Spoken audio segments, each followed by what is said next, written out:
Radio Okapi, le souffle du Congo. La première chose à dire, c'est que nous sommes en train de vivre un phénomène exceptionnel lié au dérèglement climatique qui entraîne effectivement qu'il y ait des pluies diluviennes qui s'abattent sur la ville de Kinshasa depuis, comme vous l'avez dit, depuis 2-3 jours. Et ce sont des pluies successives qui ont effectivement un impact, comme on peut le voir, sur l'évolution des travaux. Hier, tout le monde a pu le constater, les travaux qui avaient été effectués ici, les remblais par arrangement qui avaient été effectués, avaient permis que nous puissions rétablir déjà 2 bandes de circulation. Et les images ont pu montrer qu'il y avait déjà des camions, des véhicules, des jeeps qui ont pu traverser en ce lieu. Mais comme je venais de le dire, ce dérèglement climatique qui entraîne des pluies torrentielles font que les quantités d'eau que nous recevons sont totalement anormales. Ce qui inévitablement a ralenti les travaux. Nous avons perdu une partie des arrangements qui avaient été effectués. Et voilà pourquoi aujourd'hui l'Agence congolaise des grands travaux, qui suit les travaux vraiment au jour le jour, qui est sur le terrain, nous explique que cette problématique est une situation vraiment exceptionnelle. Et ce qui s'est passé hier, c'est que avec la pluie torrentielle qui est arrivée, il y a eu un problème d'assainissement, d'évacuation des eaux. Alors qu'ils étaient en train de travailler pour pouvoir établir la route, en amont, comme on a pu le voir dans la petite visite que nous venons de faire, on peut le voir que sur les flancs, sur les talus qui sont au-dessus, il y a une quantité d'eau importante qui descend. Alors il faut pouvoir résoudre aussi, en même temps qu'on fait, les arrangements, il faut aussi résoudre le problème d'assainissement de tout l'espace. Donc comment on va évacuer la quantité d'eau. Nous venons de faire un tour avec les structures techniques qui sont sur le terrain. Vous voyez que nous voulons mutualiser les efforts, mettre ensemble toutes les énergies, les intelligences pour qu'on puisse trouver des solutions adéquates pour soulager assez rapidement, très rapidement, le plus vite qu'on peut nos populations. La CGT qui a la gestion de la route est accompagnée aujourd'hui avec l'office de route qui va aussi nous aider à travailler en amont. Donc toutes les énergies sont mises ensemble pour cela. Nous-mêmes, nous faisons des descentes sur le terrain pour nous assurer de la poursuite du rythme soutenu des travaux. Donc dès aujourd'hui, avec les solutions qui nous sont proposées, nous pensons que dès ce soir, aux alentours en début de soirée, nous pourrons déjà rétablir une première bande de circulation ici pour permettre déjà qu'on commence à établir petit à petit les véhicules.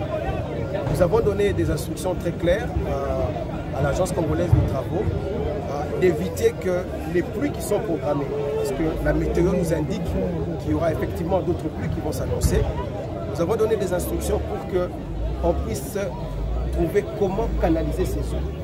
Ces pluies diluviennes, ces quantités d'eau exceptionnelles, il faut qu'on puisse en amont pouvoir les canaliser, les contenir. Il y aura des travaux qui seront faits, des bassins qui seront créés pour que effectivement la vitesse des eaux, quand elles vont descendre, soit ralentie par ces différentes dispositions qui vont être prises. Donc, nous continuons à être auprès de notre population.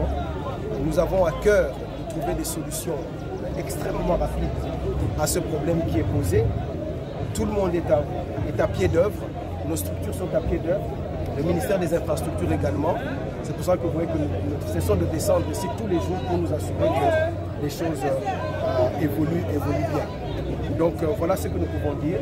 Nous rassurons la population et nous pensons que si Dieu le veut, si Dieu est clément avec nous, nous allons à partir de samedi, dimanche, rétablir complètement la route, tout en espérant que ce phénomène dont je parlais, le dérèglement et des pluies torrentielles, va nous épargner pendant les jours qui viennent. La voie ferrée est également une solution pour trouver une solution à ce phénomène. Mais comme vous voyez, ce sont des dispositions qui peuvent prendre un certain temps, parce que la voie ferrée, vous savez que ce sont vraiment des investissements très lourds qui doivent être consentis. Et donc, toute cette problématique est liée au fait que finalement, Kinshasa a une seule voie d'approvisionnement aujourd'hui, qui est cette route nationale. Et ça, c'est vraiment une solution à laquelle le gouvernement va se pencher afin que nous puissions avoir 2, 3 voies, 4 voies d'accès dans la ville de Kinshasa, parce que Kinshasa est essentiellement alimenté par le Congo central, d'où vous savez, nous avons notre grand port de Matadi et plus tard le port de Banana qui est en cours de construction. Donc il faut absolument trouver des solutions globales par rapport à cette problématique. C'est aussi l'occasion pour nous de rappeler que tout ce que nous faisons ici, tous les travaux que nous faisons ici, sont des travaux qui sont faits à pure perte. Si on ne comprend pas qu'il y a des zones tout autour de la route qui sont des zones où on ne devrait pas construire, des zones non édificantes. Tout le flanc que vous voyez ici, la colline, les pentes que vous voyez, ce sont des pentes sur lesquelles on ne devrait pas construire parce que ce sont des zones qui sont instables. La terre est argileuse, il n'y a pas d'assainissement qui sont faits. Les gens construisent de manière anarchique. La conséquence, c'est que la nature, qui a des règles et des principes, nous ne pourrons pas éviter que ce type de phénomène d'érosion apparaisse si on ne prend pas garde, si les règles urbanistiques ne sont pas respectées au moment où on fait des lotissements, au moment où les gens font des constructions. Ça, c'est un élément important. Il fait partie de la solution globale que nous devons apporter à ce type de solution. Je vous parlais de solutions d'urgence tout à l'heure, mais il y a des solutions globales pour que le problème soit pris en charge de manière complète et afin que nous ne puissions plus assister à l'avenir à de tels phénomènes.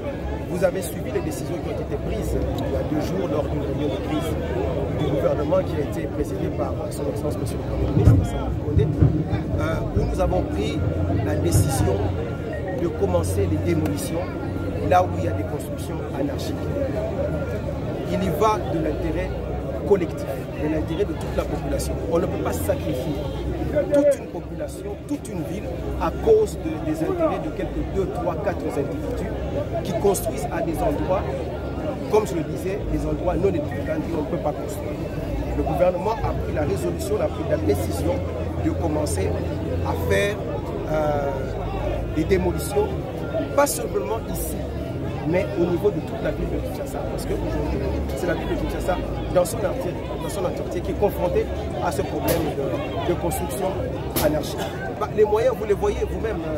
Je crois que là, je n'ai même pas besoin de parler. Vous vous rendez compte qu'ici, au moment où nous parlons, jusqu'hier, nous avions ici déposé à peu près 7800 mètres cubes de moellons parce que nous avons mis à la disposition des travaux. Je vous rappelle que cette route est une route concédée. Et le maître d'ouvrage délégué qui est là, la CGT, a demandé au concessionnaire de mettre tous les moyens. Et donc ici, il n'y a pas un problème de moyens qui se pose. La solution d'urgence que nous sommes en train d'apporter ne souffre pas de problème de moyens. Nous souffrons d'un problème lié à la lutte contre un phénomène naturel, qui est le phénomène, comme je le disais, de dérèglement climatique, qui fait que nous sommes obligés de travailler dans l'urgence face à des catastrophes naturelles. Donc la question des moyens ne se pose pas. Aujourd'hui, tous les moyens sont disponibles, tous les équipements nécessaires, tous les engins sont déployés sur le terrain.